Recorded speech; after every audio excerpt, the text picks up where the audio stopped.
Students, మనం 24 special వర్బులు అవి ఏ స్టేజ్లో ఎలా పనిచేస్తాయో కొన్ని స్టేజ్లు నేర్చుకున్నాం ప్రతి స్పెషల్ వర్బ్ నుంచి కదా. వాళ్ళ మరొక కొత్త పాయింట్తో మనం ముందుకెళ్తున్నాం. ఏంటో తెలుసా?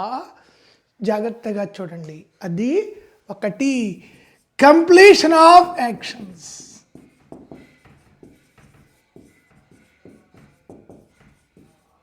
కంప్లీషన్ ఆఫ్ యాక్షన్స్ 3 అంటే జరిగిపోయిన చర్యలు.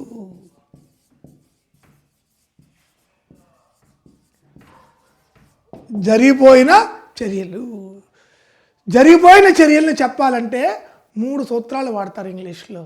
ఏంటమ్మా 3 సూత్రాలు? ఒకటి present perfect, 2 simple past, 3 past perfect. Present perfect సూత్రం have by has plus V3.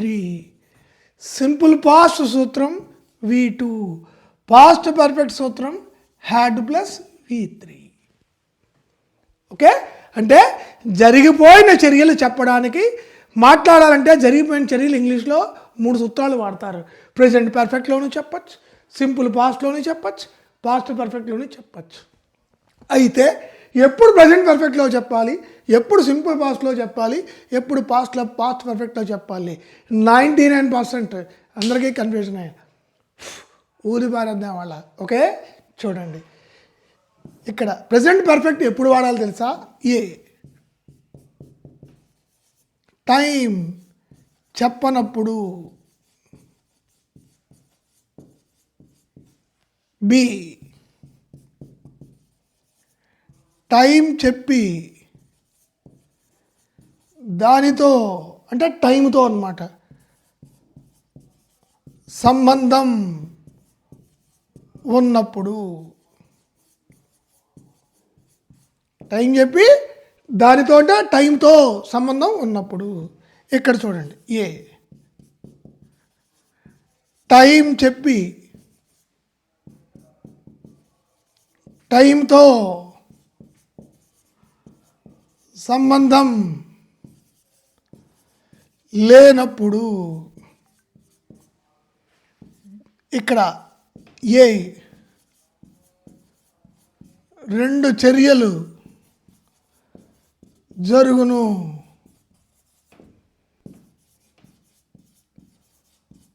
ముందుగా జరిగిన చర్య పాస్ట్ పర్ఫెక్ట్లో చెప్పవలను. చూసారా? జాగ్రత్తగా చూడండి. సోదంతా 5 నిమిషాలు అయిపోతుంది, మనకి ఏమీ లేదు. Very simple. జరిగిపోయిన చర్యలు మాట్లాడాలంటే ఇంగ్లీష్లో 3 సూత్రాలు మాట్లాడతారు. ఎన్ని సూత్రాలు ఉపయోగిస్తారమ్మా?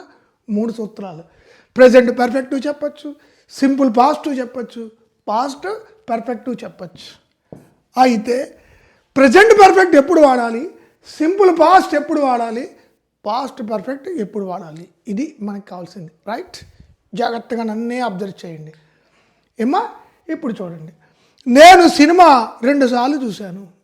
ఎన్నిసార్లు చూశానమ్మా? నేను సినిమా 2 సార్లు చూశాను. చాలామంది చూశాను అంటున్నారు కాబట్టి I saw the film 2 times అంటారు. ఇంగ్లీష్ కాదు, ఇది దేవ భాష, మనకు తెలియదు ఇదే భాష. ఓకే, ఎందుకంటే I saw the film past tense వాడకూడదు. ఎందుకు వాడకూడదు అంటే జాగ్రత్తగా చూడండి. నేను సినిమా 2 సార్లు చూశాను అంటున్నాను. 2 సార్లు చూశాను అంటున్నాను తప్ప ఎప్పుడు చూశానో టైం చెప్పట్లేదు. ఇలా టైం చెప్పకుండా జరిగిపోతే ఎందులో చెప్పాలమ్మా? ప్రెజెంట్ పర్ఫెక్ట్లో చెప్పాలి. సూత్రం హ్యావ్ కానీ హ్యాజ్ కానీ పెట్టి V3 పెట్టాలి. ఐకి వీకి యూకి దేకి హ్యావ్ వస్తుంది, హీకి షీకి ఇట్కి హ్యాజ్ వస్తుంది. Okay, I have by has plus V3. చూడడానికి ఏమంటారు? See saw seen, V1 V2 V3, verb 1 verb 2 verb 3 కదా. సి సా సీన్, ఇది V1 V2 V3. Right? I have seen the movie. ఎన్నిసార్లు? 2 సార్లు, 2 times. చూసారా, ఇది correct. I have seen the movie 2 times. 2 సార్లు cinema చూశాను, 2 సార్లు చూశాను అంటాను తప్ప ఎప్పుడు చూశాను టైం చెప్పట్లేదు. సో ఇలా మనం టైం చెప్పకుండా జరిగిపోయిన వాక్యాలని మాట్లాడాలంటే ఇంగ్లీష్లో ప్రెజెంట్ పర్ఫెక్ట్లో చెప్పాలి. సూత్రం హ్యావ్ కానీ హ్యాజ్ కానీ పెట్టి V3 పెట్టాలి. ఏమా హ్యావ్ ఎప్పుడు పెట్టాలి, హ్యాజ్ ఎప్పుడు పెట్టాలి? ఐకి, వీకి, యూకి, దేకి హ్యావ్ పెడతాం. హీకి, షీకి, ఇట్కి అంటే మూడో వాళ్ళు ఒక్కళ్ళ కోసం చెప్పినప్పుడు హ్యాజ్ పెడతాం, అంతే. మీ ఇంటికి చాలాసార్లు వచ్చానమ్మా అంటాం. అన్నప్పుడు చాలామంది I came to your house so many times అంటారు. కమ్ముకు 3 రూపాయలు ఏంటి? Come, came, come. Come, came, came కాదు సుమా, కమ్ము, కేము, కమ్ము. ఓకే, చాలామంది చూడండి, నేను మీ ఇంటికి చాలాసార్లు వచ్చాను అనడానికి I came to your house so many times అంటారు. పాస్ట్ టెన్స్ వాడేస్తున్నారు, తప్పు. మీ ఇంటికి చాలాసార్లు వచ్చానన్నాను తప్ప ఎప్పుడు వచ్చానో టైం చెప్పట్లేదు. ఇలా టైం చెప్పకుండా, టైం చెప్పనప్పుడు అంటే ఆ జరిగిపోయిన చర్య ఏమా కంప్లీషన్ ఆఫ్ యాక్షన్ అంటే జరిగిపోయిన చర్య. ఈ చర్య ఎప్పుడు జరిగిందో అలా టైం చెప్పనప్పుడు ఏం వాడాలి? Present perfect. సూత్రం అదే నేను కాబట్టి ఐ పెట్టాం. సూత్రం ఏంటమ్మా? హ్యావ్ కానీ హ్యాజ్ కానీ పెట్టాలి. ఐకి, వీకి, యూకి, దేకి have. I have plus V3 ఏది? Come. I have come to your house. ఓకేమ్మా, సో మెనీ టైమ్స్,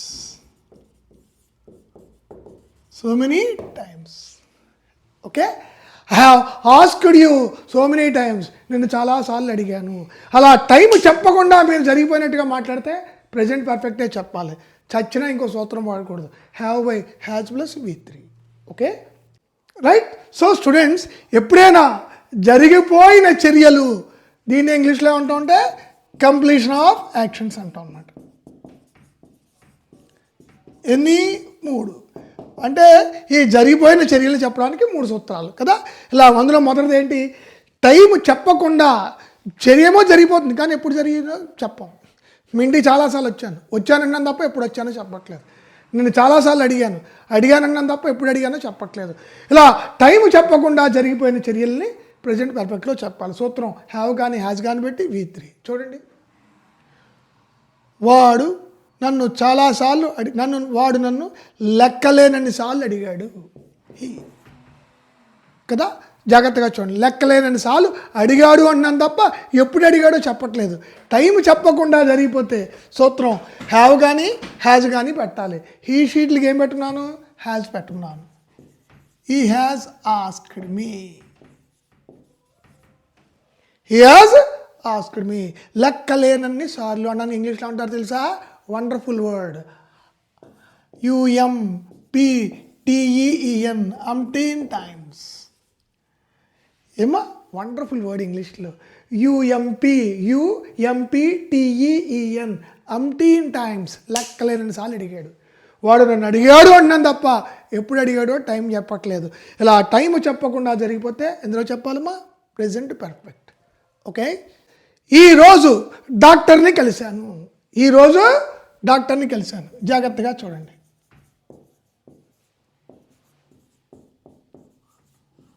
డాక్టర్ని కలిశాను అంటే సంప్రదించాను అని అర్థం. ఎప్పుడమ్మా? టుడే. ఓకే, నేను డాక్టర్ని కలిశాను. ఓకే, ఎప్పుడు కలిశాడు? ఈరోజు. టైం చెప్తున్నాడు. టైం చెప్పకపోతే ప్రెజెంట్ పర్ఫెక్ట్ టెన్స్. ఇప్పుడు ఈరోజు అని టైం చెప్తున్నాడు. టైం చెప్పినప్పుడు చాలా జాగ్రత్తగా ఉండాలి. ఆ టైం చెప్పినప్పుడు మనకి ఏమా జాగ్రత్తగా చూడండి, ఆ చెప్పిన టైంతో మనకి సంబంధం ఉందా లేదా చూసుకోవాలి. టైంతో సంబంధం ఏంటి? మనుషులతో కూడా సంబంధం అన్న డౌట్ కదా. టైంతో సంబంధం అంటే జాగ్రత్తగా చూడండి. టుడే, ఈరోజు అంటే నేను ఇంకా ఈ రోజులోనే ఉన్నాను అంటే మనం ఇంకా ఈ రోజులోనే ఉన్నాం అంటే మనం ఏ టైం అయితే చెప్తున్నామో ఆ టైంలోనే ఇంకా మనం ఉన్నాం అనుకోండి, మనకు ఆ టైంతో సంబంధం ఉన్నట్టు అనమాట. ఓకే, ఈరోజు నేను డాక్టర్ని కలిశాను అంటే నేను ఇంకా ఈ రోజులో ఉన్నాను అంటే ఈ రోజుతో నాకు సంబంధం ఉంది. టైం చెప్పి ఏమా ఆ టైంతో దానితో అంటే ఆ టైంతో అనమాట, దానితో అంటే ఆ టైంతో సంబంధం ఉందనుకోండి, అప్పుడు కూడా ప్రజెంట్ పర్ఫెక్టే వాడాలి. ప్రజెంట్ పర్ఫెక్ట్ సూత్రం ఏంటి? హ్యావ్ కానీ యాజ్ కానీ బట్టి V3, ఐ కాబట్టి హ్యావ్ V3. సంప్రదించడానికి ఏమంటారు ఇంగ్లీష్లో? Consult, consulted, consulted. ఓకేనా? Consult, consulted, consulted. V3 consulted. Today I have consulted the doctor. Today I have consulted the doctor. ఇక్కడ దా ఎందుకు పెట్టాను తెలుసా? నేను ఏ డాక్టర్ని కలిశానో నీకు తెలుసు అనుకో, today I have consulted the doctor. నేను ఏ డాక్టర్ని కలిశానో నీకు తెలియదు అనుకో, I have consulted A doctor అంటాం. అది ఆర్టికల్స్లో వస్తుంది. ఓకే, ఏ డాక్టర్ అంటే నేను ఏ డాక్టర్ని కలిశానో నీకు తెలీదు, ద డాక్టర్ అంటే నేను ఏ డాక్టర్ని కలిసానో నీకు తెలుసు. అంత మ్యాజిక్ ఉంది ఇంగ్లీష్లో. Okay, today I have consulted the doctor. ఇది కూడా ఎందుకు ప్రజెంట్ పర్ఫెక్ట్లో చెప్పాం? Have by has plus V3 టుడేతో మనకి సంబంధం ఉంది. ఓకే, అంటే ప్రజెంట్ పర్ఫెక్ట్ని 2 సందర్భాల్లో వాడతారు. ఎప్పుడమ్మా? 2 సందర్భాలు. ఏంటా 2 సందర్భాలు? ఒకటి, టైం చెప్పకుండా జరిగిపోతే ప్రజెంట్ పర్ఫెక్ట్, రైట్. 2, టైం చెప్పి ఆ టైంతో సంబంధం ఉంటే అప్పుడు కూడా ప్రజెంట్ పర్ఫెక్టే. 2 సందర్భాల్లోనూ ప్రజెంట్ పర్ఫెక్టే వాడాలి. నిన్న డాక్టర్ని కలిశాను.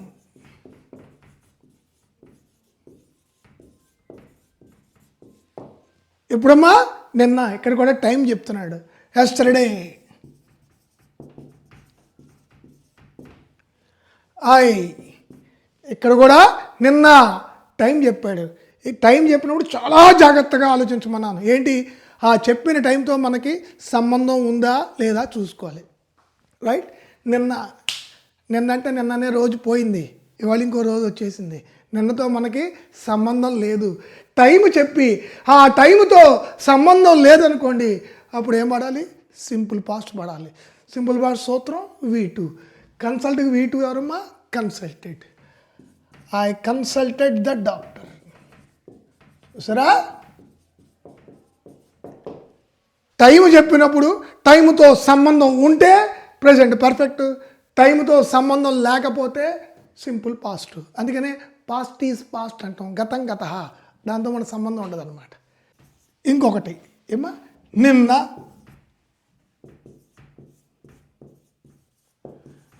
పది గంటలకి ముందే డాక్టర్ని కలిశాను. నిన్న మార్నింగ్ అనుకున్నాం, నిన్న మార్నింగ్. ఓకే, నిన్న మార్నింగ్ 10 గంటలకు ముందే డాక్టర్ని కలిశాను. ఇక్కడ 2 చర్యలు జరిగినాయి. ఏంటమ్మా? ఒకటి, నేను డాక్టర్ని కలవడం. రెండోది, నిన్న 10 గంటలనే టైము రావడం. నిన్న 10 గంటలనే టైము రావడం. ముందే జరిగింది డాక్టర్ని కలవడమా, 10 గంటలనే టైం ముందు రావడమా? 10 గంటలనే టైము ముందు రావడం. 2 చర్యలు జరిగినప్పుడు ముందుగా జరిగిన చర్యను ఎందులో చెప్పాలమ్మా? పాస్ట్ పర్ఫెక్ట్లో చెప్పాలి. చూడండి, ఐ హ్యాడ్. సూత్రం ఏంటి? Had plus V3. Consult V3 ఏంటి? Consulted. I had consulted the doctor before. ముందే అంటే బిఫోర్. ఎప్పుడు? 10 AM మార్నింగ్ అనమాట. 10 AM యెస్టర్డే. చూసారా? అంతే. ఇక్కడ 2 చర్యలు జరిగాయి. ఇక్కడ ఎన్ని చర్యలు జరిగినామా? 2 చర్యలు జరిగాయి. 2 చర్యలు జరిగితే కనుక అందులో ముందుగా ఏ జరిగిందో చూసుకోవాలి. ముందుగా జరిగిన చర్యను పాస్ట్ పర్ఫెక్ట్లో చెప్తాం అనమాట. నిన్న 10 గంటల ముందే డాక్టర్ని కలిశాను. ఇక్కడ 2 చర్యలు జరిగినాయి. ఏంటి? నిన్న 10 గంటలనే టైం రావడం, నేను డాక్టర్ని కలవడం. ఏది జరిగింది? 10 గంటల ముందే కలిశాను అంటున్నావు అంటే కలవడం అన్నది ముందు జరిగింది అనమాట. ముందు ఏదైతే జరిగిందో దానిని ఆ ముందుగా జరిగిన చర్యను పాస్ట్ పర్ఫెక్ట్లో చెప్పాలి. సూత్రం ఏంటమ్మా? Had plus V3. I had consulted the doctor before 10 AM yesterday. అంతే. సో స్టూడెంట్స్, జరిగిపోయిన చర్యలు 3. ఏవేంటమ్మా? Present perfect, simple past, past perfect. ఓకేనా? ఇప్పుడు మళ్ళీ చెప్తున్నాను, ఎప్పుడప్పుడు ఏది వాడాలో. టైం చెప్పకుండా జరిగిపోతే ఎప్పుడు జరిగిందో తెలీదు. టైం చెప్పం కానీ చర్య మాత్రం జరిగిపోతుంది. అలా టైం చెప్పకుండా జరిగిపోతే ప్రెజెంట్ పర్ఫెక్ట్లో చెప్పండి. Point number 1. టైం చెప్పకుండా జరిగిపోతే ప్రెజెంట్ పర్ఫెక్ట్లో చెప్పండి. సూత్రం హ్యావ్ కానీ హ్యాజ్ కానీ పెట్టి V3 పెట్టాలి. రెండో పాయింట్, టైం చెప్పాడు అనుకోండి, ఎప్పుడు జరిగిందో టైం చెప్తే అక్కడ జాగ్రత్తగా చూడండి. టైం చెప్తే ఓకేమ్మా, ఆ టైంతో సంబంధం ఉంటే ప్రెజెంట్ పర్ఫెక్ట్. టైం చెప్పి దాంతో సంబంధం ఉంటే ప్రెజెంట్ పర్ఫెక్ట్. టైం చెప్పి టైంతో సంబంధం లేకపోతే పాస్ట్ టెన్స్. అంతే. రెండో పాయింట్.